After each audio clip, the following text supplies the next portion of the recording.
संत मुरदास गुरु लोहलंगरी महाराज। संत मुरदास का जन्म संवत 1731 में जूनागढ़ जिला तहसील ऊना के आमोदरा गांव में लुहार ज्ञाति में हुआ था। पिता का नाम कृष्णभाई था, उनका संसारी नाम मुड़जीभाई था। 16 साल की आयु में उनकी शादी वेलीबाई के साथ हुई थी। लकड़ी के कोयले बनाने के लिए उनके पिता ने सूखे लकड़ी को इकट्ठा कर जलाया। सूखे लकड़ी में अनेक कीड़े मकोड़े थे, वो सब आग में जलने लगे। मुरदास का कोमल हृदय यह देख नहीं सका। उनका हृदय दया से पिघल गया। तुरंत निर्णय लिया कि ये पाप का धंधा मुझे करना नहीं है। आमोदरा अपना वतन छोड़कर वह पीपावाव के पास झोलापुर गांव चले गए। वहाँ एक मंदिर के पटांगण में श्रीहरि नाम का जाप करते थे। गले में तुलसी की माला, ललाट पर वैष्णवी तिलक लगाया था। वहाँ से झोलापुर के देवानंद आहिर निकले। उनकी दृष्टि मुरदास पर पड़ी, वह उनको घर ले गए। देवानंद और उनकी पत्नी जसूबाई ने खेती काम के लिए साथी काम के लिए उनको रख लिया। खेती काम करते और जब सुबह शाम समय मिलते तब ध्यान भजन करने लगते। सदगुरु की खोज शुरू की। झोलापुर से जूनागढ़ भवनाथ तड़ेटी में आए। वहाँ मेले में अनेक साधु उन्होंने देखे। कोई नग्न साधु थे, बम बम बोले कहते और गांजा की चलम जलाकर दम लगा रहे थे। कोई बड़ी जटा वाले थे। कोई साधु की आंखें लाल थी। कोई भीख मांग रहे थे। कोई चेलाओं को गांजा पिला रहे थे। कोई साधु गालियां बक रहे थे। मुरदास की आंख खुली थी। देखा, इसमें कहाँ साधु संत के लक्षण है, कोई दिखाई नहीं देता। ऐसे ढोंगी साधुओं को खूब भटके। अनायास एक दिन गोंडली नदी, गोंडल जिला राजकोट, एक सच्चे सिद्ध पुरुष लोहलंगरी महाराज यानी जीवनदास राठौड़, जो कि सन्यास के पूर्व वो राजकुंवर थे, उसे गलतापति भी कहते हैं। उनका साधना स्थल गलता स्थान जयपुर राजस्थान था। वो गुरु के रूप में मिल गए। मुरदास को लोहलंगरी महाराज ने दीक्षा दी। गोंडल से मुरदास महाराज अमरेली आए।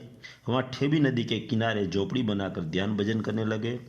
वहाँ पानी पीने के लिए एक कुएं बनाई थी उसने। सदगुरु की कृपा से जागृत हुए। सुबह ब्रह्म मुहूर्त में जाग जाते थे। एक मध्य रात्रि दीव शहर की 16 साल की रत्ना नाम की साध्वी शादी के पहले अमरेली के एक महाजन के युवक के प्रेम में पड़कर गर्भवती हो गई थी। वह साध्वी आत्महत्या करने के लिए संत मुरदास के आश्रम में जो कुएं थी वहाँ डूबने के लिए आई। साध्वी रत्ना कुएं में कूदने ही वाली थी, तब संत मुरदास वहाँ जा पहुँचे। साध्वी को आत्महत्या करने का कारण की पूछताछ की। साध्वी रत्ना ने कहा, मैं कुंवारी हूँ और एक युवक के प्रेम में थी। इस गलती की वजह से मैं गर्भवती हुई हूँ। समाज में मेरे गर्भ में जो बालक है उसका नाम मैं नहीं दे सकती। आत्महत्या करने के अलावा मेरे पास कोई मार्ग नहीं है। संत मुरदास ने साध्वी रत्ना को करुणावश होकर कहा, बेटी, आत्महत्या करना बहुत बड़ा पाप है। तेरे गर्भ में जो बालक है उसका पिता बनने के लिए मैं तैयार हूँ। अमरेली के लोग मेरी निंदा करेंगे, मेरा अपमान करेंगे, लेकिन तुझे और तेरे गर्भ में जो बालक है उसकी हत्या मैं नहीं करने दूंगा। अमरेली के लोगों को जब पता चला कि साध्वी रत्ना को मुरदास ने गर्भवती बना दी, अमरेली के महाजनों ने संत मुरदास को उल्टे गधे पर बिठाकर, जूते का हार पहनाकर पूरे शहर में घुमाकर फजेती की, गालियाँ दी, पत्थर फेंके, लेकिन संत मुरदास निर्दोष थे, हंसते रहे। उनके आश्रम को जला दिया। जामनगर के जाम लाखाजी महाराज ने संत मुरदास को शिष्य थे, उसने मुरदास की कंठी तोड़ दी और कहा, ऐसे कामी गुरु का मैं शिष्य हुआ था, वो मेरी गलती थी। संत मुरदास पर संसारी और साधुओं ने फिटकार की वर्षा की। साध्वी रत्ना जानती थी मुरदास उनके पिता से अधिक थे। उनको बचाने के लिए अपने पर आरोप ले लिया था। वास्तव में साध्वी रत्ना के गर्भ में बच्चा अमरेली के एक महाजन के पुत्र का था। साध्वी रत्ना ने एक बालिका को जन्म दिया। अमरेली के महाजन के युवा पुत्र को पछतावा हुआ। सत्य हकीकत सबके सामने आई।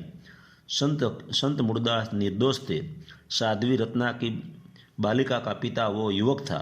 अमरेली के महाजनों को बहुत पछतावा हुआ। संत मुरदास को गले में फूल मालाएं पहनाकर पूरे अमरेली में जुलूस निकाला गया। तब भी मुरदास की मस्ती वैसी ही थी। जब गधे पर बिठाया गया था तब भी मस्ती ऐसी ही थी। ऐसे परोपकारी संत मूळदास ने संवत 1835 चैत्र सुधी 8वीं के दिन अमरेली में जीवित समाधि लेने के पहले यह करुणा सबर वक्तव्य दिया था, वह अद्भुत है।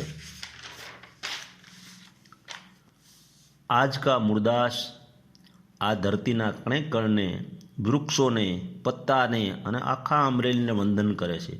आ कायाने पोषण दीधुं मां वसुधराए, धान्यथी एणे आ देहने पोषण आप्युं, मने हालवा चालवा दीधो, मारो भार सह्यो, गायोए मने दूध आप्युं, वृक्षोए मने सुगंध अने फळो आप्या, पक्षीओए मने गाता शीख्युं अने कुवाए मने जळ दीधुं। ओहो, मारी उपर ए बधानो केवो मोटो उपकार, हूँ कई रीते एनुं ऋण चूकवी शकूँ। हूँ छे मारी पासे? सेवकगण सामे बे हाथ जोड़ी आँखोमांथी आंसू वहेता हता। फरीथी बोल्या, तमे बधाए मने अनहद प्रेम आप्यो छे। 104 वर्षनी आ खखड़धज कायानी सेवा करी मारो पेड़ो पेड़ो बोल तमे झील्यो। मने बापू कहीने, स्वामी कहीने, संत कहीने तमे बोलाव्यो। अरे रे, आ राखना पुत्राने तमे केवा लाड लडाव्या। धन्य से तमारी जनता ने। यह भाव विभोर बात कहकर पद्मासन लगाकर प्राण को स्थिर कर देह त्याग कर ज्योति में ज्योति मिल गई।